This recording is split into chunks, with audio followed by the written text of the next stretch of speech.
Assalamualaikum warahmatullahi wabarakatuh. Bismillahirrahmanirrahim. Alhamdulillahirrabbilalamin. Wassalatu wassalamu ala sayyidina wa maulana Muhammadin wa ala alihi wa sahbihi ajma'in. Amma ba'du.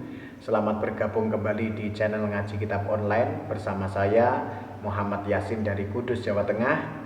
Pada kesempatan kali ini kita akan belajar ilmu fikih dengan kitab Fathul Qorib, masih dalam bab wudu yang membahas tentang sunnahnya wudu. Kalau kemarin kita sudah membahas fardunya wudu atau wajibnya wudu, sekarang kita membahas tentang sunnahnya wudu. Mari kita mulai. Bismillahirrahmanirrahim. Wa sunanuhu ayil wudu'i asyratu asya'a. Dan sunnahnya wudu, kesunahan di dalam wudu itu jumlahnya ada 10. Atasmiyatu, pertama adalah membaca basmalah. Atasmiyatu awalahu, membaca basmalah pada permulaan wudu, yaitu ketika kita memulai wudunya dari mengusap telapak tangan, berarti basmalah kita baca ketika membasuh telapak tangan. Itu tadi ketika memulai wudu itulah disunnahkan membaca basmalah. Wa aqalluha bismillahi wa akmaluha bismillahirrahmanirrahim. Basmalah itu paling singkatnya adalah bismillah. Jadi orang membaca bismillah gitu saja itu sudah mendapatkan kesunahan. Tapi yang lebih sempurna adalah bismillahirrahmanirrahim. Jadi ini lebih sempurna. Fa in taraka atasmiyata awalahu atabiha fi asnaihi. Jika seseorang tidak membaca basmalah, mungkin karena lupa atau karena terburu-buru atau gimana, maka dia diperintahkan untuk membaca basmalah di tengah-tengahnya wudu. Jadi misalkan di awal belum membaca basmalah, di tengahnya pun boleh. Jadi masih mendapatkan sunnahnya membaca basmalah, yaitu dengan mengucapkan bismillahi awwalahu wa akhirahu. Wa yazidu alaiha awwalahu wa akhirahu. Jadi selain bismillah ditambahkan kalimah awwalahu wa akhirahu. Jadi bismillahi awwalahu wa akhirahu, atau yang lebih bagus lagi bismillahirrahmanirrahim awwalahu wa akhirahu, dengan menyebut nama Allah yang Maha Pengasih lagi Maha Penyayang di awal wudu dan dari awal wudu sampai akhir wudu. Jadi ditambahkan awwalahu wa akhirahu. Ini jika basmalah itu dibaca di tengah-tengahnya wudu. Fa in faragha minal wudu'i lam ya'ti biha. Tapi kalau wudunya sudah selesai, maka tidak disunahkan membaca basmalah. Sudah terlanjur selesai ya sudah, tidak disunahkan membaca basmalah. Jadi kesempatan kesunahan membaca basmalah sudah hilang. Wa ghuslul kaffaini ilal qu'aini. Sekarang yang kedua, sunnahnya wudu yang kedua adalah ghuslul kaffaini ilal qu'aini, membasuh dua telapak tangan sampai dua pergelangan. Jadi ini telapak tangan dibasuh sampai pergelangan. Ini sunnah. Dan ini di awal wudu sebelum membasuh wajah. Qoblal madmadoti, membasuh dua telapak tangan itu sebelum berkumur. Jadi sebelum berkumur, nanti pertama membasuh dua telapak tangan sampai pergelangan dengan bersamaan membaca basmalah. Kemudian setelah itu baru berkumur. Wa yaghsiluhuma salasan intaraddada fi tuhrihima qabla idkhalihima al-ina'a al-mustamila ala ma'in dunal qullataini. Dan disunahkan membasuh dua telapak tangan ini 3 kali. Jika seseorang ragu-ragu akan kesucian tangannya, jadi qabla idkhalihi ma'al ina'a. Waktunya membasuh itu sebelum memasukkan tangan ke dalam wadah air yang berisi qabla idkhalihi ma'al ina'a al mustamila ala ma'in dunal qullataini. Jadi membasuh dua telapak tangan itu sebelum memasukkan telapak tangan ke dalam wadah air yang berisi air yang kurang dari 2 kula. Jadi sebelum tangan ini dimasukkan ke dalam air yang sedikit, tangan ini dibasuh terlebih dahulu 3 kali. Fa illam yaghsilhuma kuriha lahu ghamsuhuma. Kalau orang belum membasuh dua telapak tangannya, maka dimakruhkan memasukkan telapak tangannya ke dalam wadah yang berisi air yang kurang dari 2 kula. Jadi kalau belum dibasuh tangannya, jangan dimasukkan ke dalam air sedikit, gomsuma fil ina'i, di dalam wadah. Jadi dibasuh lebih dahulu telapak tangannya, baru silahkan dimasukkan dalam wadah air untuk mengambil air. Wa in tayaqqana tuhrohuma lam yukroh lahu gomsuhuma. Kalau tangan ini sudah dibasuh, sudah dibasuh 3 kali, maka sehingga dia yakin tangannya menjadi suci, maka tidak dimakruhkan lagi memasukkan telapak tangannya ke dalam air. Jadi wa in tayaqqana tuhrohuma bisa babi ghuslihima salasan. Jadi kalau sudah dibasuh 3 kali, berarti dia sudah yakin suci, baru silahkan dimasukkan ke dalam wadah air untuk mengambil air. Jadi tidak dimakruhkan lagi. Sekarang yang ketiga, wal madmadatu ba'da ghuslil kafaini. Kesunahan yang ketiga, kesunahan wudu yang ketiga adalah berkumur seperti ini, memasukkan air ke dalam mulut setelah membasuh dua telapak tangan. Ini urutannya, basuh telapak tangan dulu, baru setelah itu berkumur.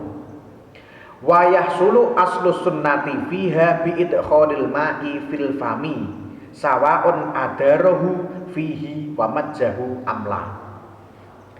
Dan kesunahan berkumur itu bisa didapatkan dengan memasukkan air ke dalam mulut. Air dimasukkan ke dalam mulut, baik air itu digerak-gerakkan, diputar-putar di dalam mulut, kemudian dimuntahkan atau tidak.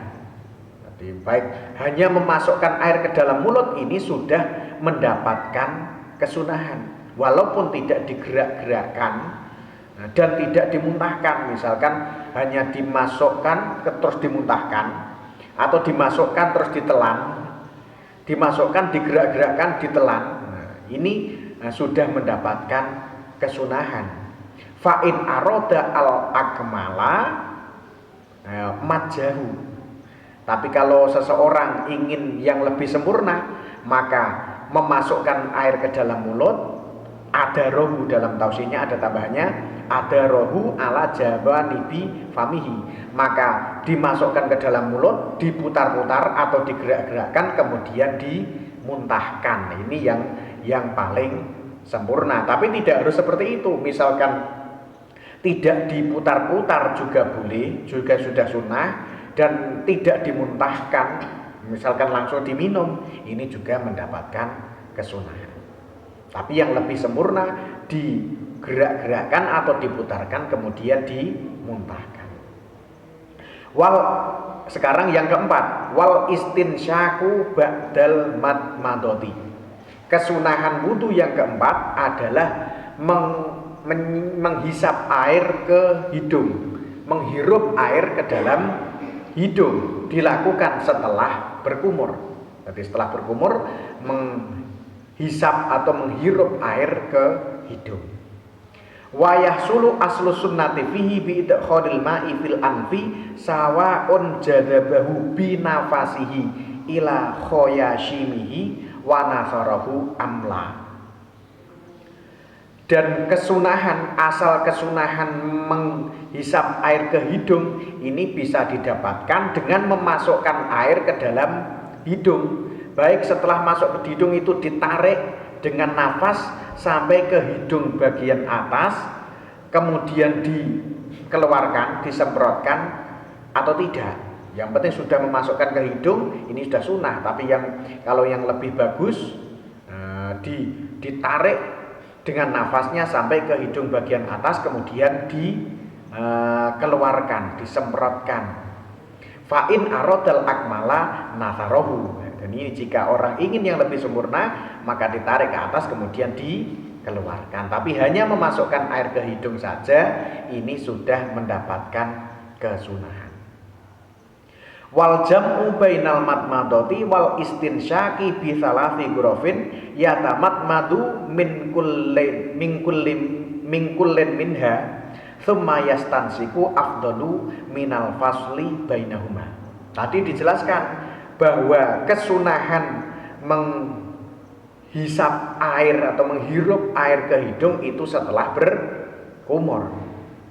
Tapi di sini ada tambahan dan mengumpulkan berkumur dan menghisap air ke hidung dengan 3 cawukan.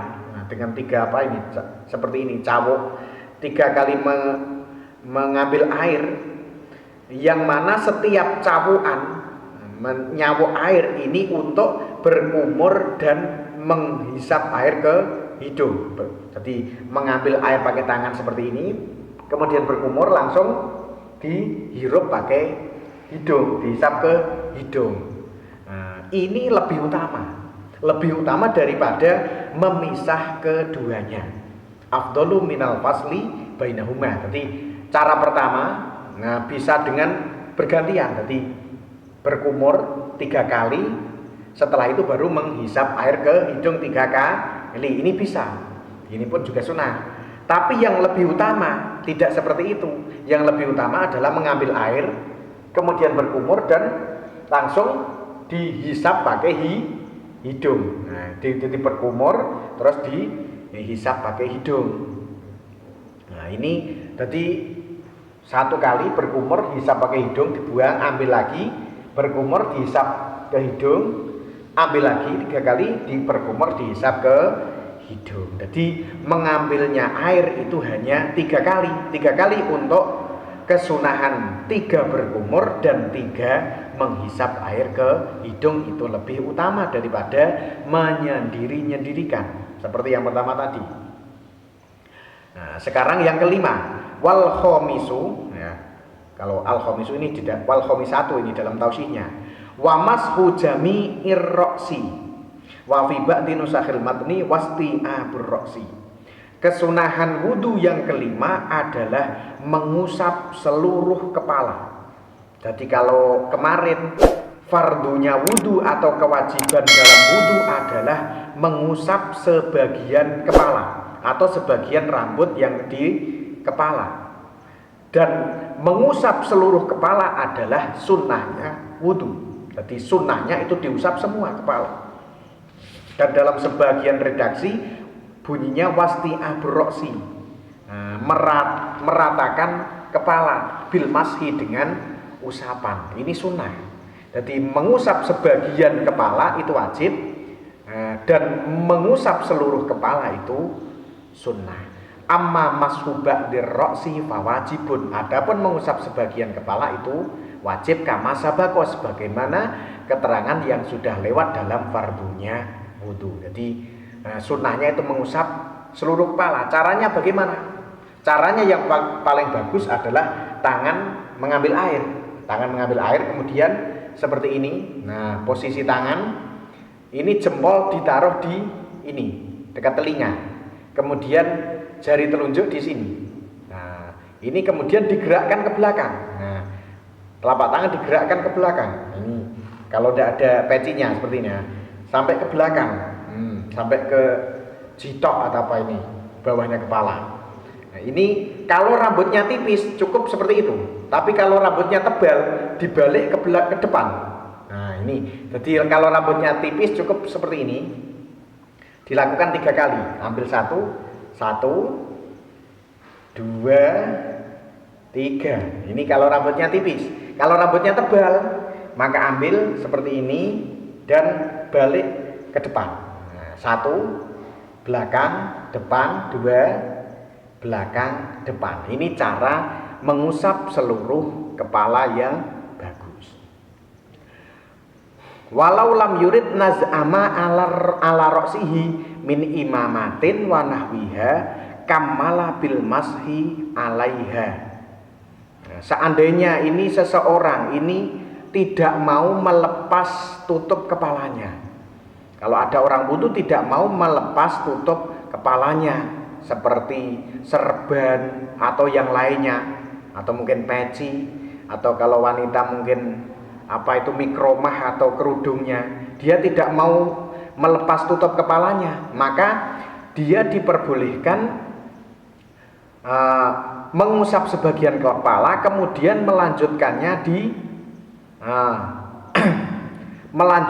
ditutup kepala tadi. Misalkan ini ya, entah peci atau serban atau apa, kita hanya mengusap kepala ini, diusap sebagian saja, mungkin yang depan ini sudah kena rambutnya, sudah kena kepala, kemudian seterusnya yang diusap itu pecinya. Ini diperbolehkan, atau serbannya atau kerudungnya, ini boleh, asalkan sebagian kepala sudah ada yang terusap, dan ini mendapatkan sunnahnya mengusap seluruh kepala. Ini juga boleh ya. Jadi kepalanya sebagian sudah ada terusap, yang lain pecinya atau kerudungnya atau serbannya yang terusap. Ini bukan hanya sah mengusap kepalanya, tapi juga mendapatkan sunnahnya mengusap seluruh kepala. Untuk kesempatan kali ini kita cukupkan sampai ke yang kelima, dan insya Allah pada kesempatan yang akan datang akan kita lanjutkan sunnahnya wudhu yang ke-6 sampai yang ke-10. Cukup sekian untuk kesempatan kali ini, semoga bermanfaat. Kurang lebihnya mohon maaf. Wassalamualaikum warahmatullahi wabarakatuh.